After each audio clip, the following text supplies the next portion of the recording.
So now, to continue from the last teaching, there are two more stanzas on this topic. It says, "If a patient quality of mind is mine, I shall avoid the pains of hell. But though indeed I save myself, what of my foes? What fate's in store for them?" Now we talked about this last session that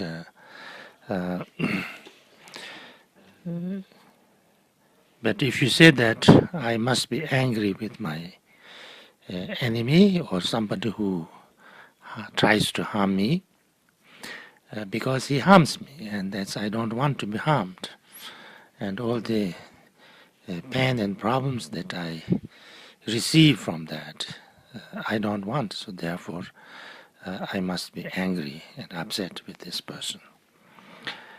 But actually, if you look, the harm and the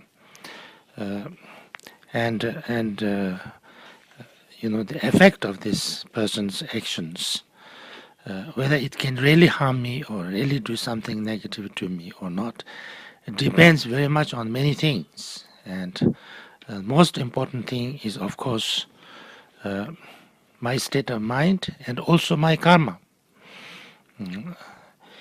So therefore, if all the positive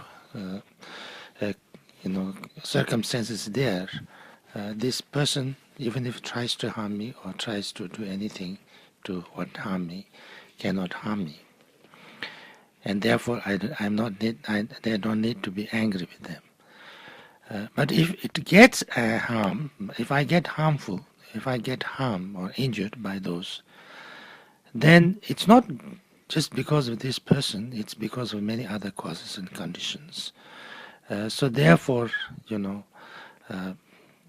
it's partly because of me, and especially a lot to do with my own reactions, my own way of being, and my own karmic conditions that has been created before. So therefore, it is not really wise to get too much angry and upset with this person, because by doing this, you harm this person, you create lots of circumstances that would be really harmful to yourself and also harmful to the other.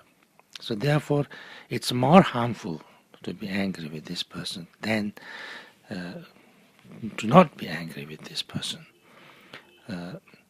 So therefore, actually, if you are acting in a wise way, then I don't get any harm, more harm than what is really have to happen anyway by this person.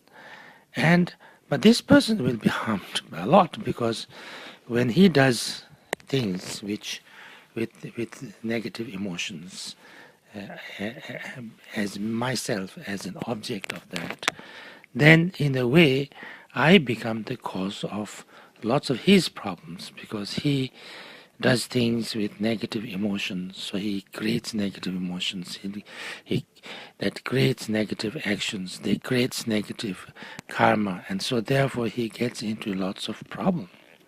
So therefore he is more harmed than me, so therefore it is no more harmful for him not than me. So therefore to say, if a patient quality of mind is mine, I should not really be harmed, I shall avoid the points of hell. But though indeed I save myself, I can save myself, but it doesn't save the person who is trying to harm me, because that's another matter. I cannot change him. I cannot do what he, I cannot purify other people, because that I cannot do anything about. So therefore, it causes lots of harm to the person. But if I'm not angry, if I don't provoke that negative reaction from this person, then I say both. If somebody is angry with me or does something negative. I don't react in such a way that his anger or his negative emotions get enhanced and strong. And then, I not only help myself, but I help this other person also, because he do not continue to be angry and upset and do negative actions. So therefore, it is very important for my well-being and for the well-being of everybody else that I don't act and react with anger, hatred, hurt feeling and upset, but with calmness, with wisdom, with understanding, and with kindness. If I repay them harm for harm, indeed they will not be saved. Thereby, my conduct will in turn be marred, austerity of patience brought to nothing. So if I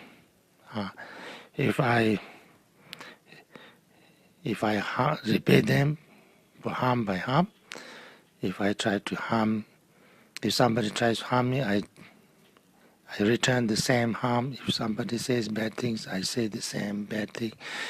I do same bad thing again, then it's very bad for me. It's very bad for the other person and everybody else, because, hatred begets hatred, negative actions beget negative action, love begets love. So the more and more, there is no end to it. So therefore, this is not eye for eye, is not a solution for the peace of the world and for the justice. It's not a world. It's not a just way of settling the matters. Revenge, punishment is not in the way of settling the accounts in the world. It's about, bringing peace. It's about ending the kind of ping pong of harming each other and doing negative things to each other. It's more giving kindness and compassion instead of hatred and anger. So this is very much important, and when we understand this deeply, then you understand the value of patience and forbearance, and because it's not a small matter, it's not I have the right thing. I have the right, of course, to be angry and upset, but why, for what purpose? What good will it do for me and others? So therefore I must look more deeply, and I need to, think a more long distance and more broader benefits. Now we come to the next point, that if somebody is,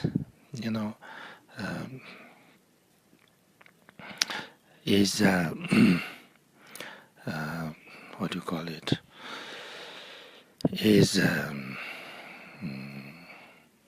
I'm humiliated. Some people are, kind of humiliating me. So therefore, I'm very angry. Now, humiliation is a big thing. There are lots of anger in the world. There are lots of wars going on. There's lots of, conflicts going on in the world. Because of this, you feel humiliated. So what can I do? It's very difficult to solve. It's very difficult to resolve, because it can go on, like generation after generation, hundreds of years. So, but we have to think deeply about that. Now here it says, this is the stanza number 52. The other one was 50 and 51. Now we start with from there. Now I am humiliated. So what is humiliated? What is it? My body? Or my... What, I am humiliated. So therefore I'm very angry. I can never forgive because I'm humiliated. Now you say, what? Why it is so bad that you feel so bad that you are humiliated? I said that I'm humiliated because I'm harmed. I'm insulted. I'm injured. Something bad was done to me. Now you say, well, your body and your mind, that's all you have. So is your body injured or is it your mind injured? Now you have to say that because the mind is bodiless, it cannot be destroyed by anyone. Mind cannot be really harmed and destroyed because there's nothing there. How can you destroy the mind? Because this mind you cannot find the mind. It doesn't have a shape. It doesn't have a form. It doesn't have something that you can harm it or destroy it. Because of mind's attachment to the body, this body is oppressed by pain.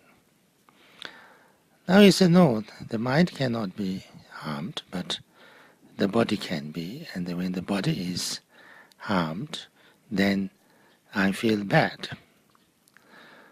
But body cannot be humiliated, Humiliation is not something that is, that you throw a weapon and cut, something like that. It is just in the mind.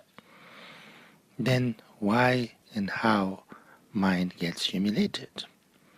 Body gets humiliated. Body doesn't get humiliated. Now there's this kind of a very strange thing that we feel this body as mine. The mind takes this body as mine and very strongly attached. And then because something happens that kind of is supposed to hurt my kind of egos or feelings and things like that, or my status or my whatever, and then I feel that I am humiliated and insulted, and then I feel very, very bad, So therefore, when I'm thinking that I'm humiliated or insulted, actually nothing is happening, but it's a way of, a way of perception. And when that perception of mine happens, then I feel very, very bad. So therefore I feel scorned, I feel insulted, I feel humiliated. Scorn and hostile words and comments that I do not like to hear, my body is not harmed by them. What reason do you have, O mind, for your resentment? So if you say that, I feel scorned, I feel humiliated, insulted because they said something bad, hostile word, or some small kind of scornful things they said or they did, or some kind of, some kind of signs or actions or some kind of symbolisms of scorn and hostility. And that's why, I've heard the comments. So my body is not harmed, but my mind is harmed. And, but then my mind cannot be really harmed, my mind is, so therefore it's only, my wrong way of saying, my resentment. If I say, oh, this is very, very bad, what they've said is very bad, it's very hurtful, then it is. But if you say, it's like echo, it's like, something dream, it is like really, I don't need to be hurt. How much I hurt is up to me, I say, oh, this is very bad, this is very bad, I must be very hurt, then I'm very hurt. But if you say, it doesn't matter, what these people say or do, or, some people say bad things because they are bad, they are negative, they are kind of in that way. They don't have the right kind of a good habit and good way of saying things. So they say bad things. And some people say good things. And some people say good things when they are in a good mood and bad things when they are bad mood. So it's all about them. It's not about me. So why do I need to be so hurt, and so upset by these things? It's always like that. If somebody is in a happy mood, they say all good things about me. If they are in a bad mood, they say bad things. They can change day by day also. So you cannot follow them. You cannot catch up with their moods. So why should I suffer myself by being hurt because of this totally, unstable people's state of mind and what they say and what they do? It's totally useless and senseless. So therefore, if I can a little bit let it be and let it go and don't take it so seriously. I don't have to be so upset. I don't have to be so angry and so affected by that. So therefore, it is very important to understand this. So I think I just stop here. This is 53, stanza number 53. So thank you very much. See you soon.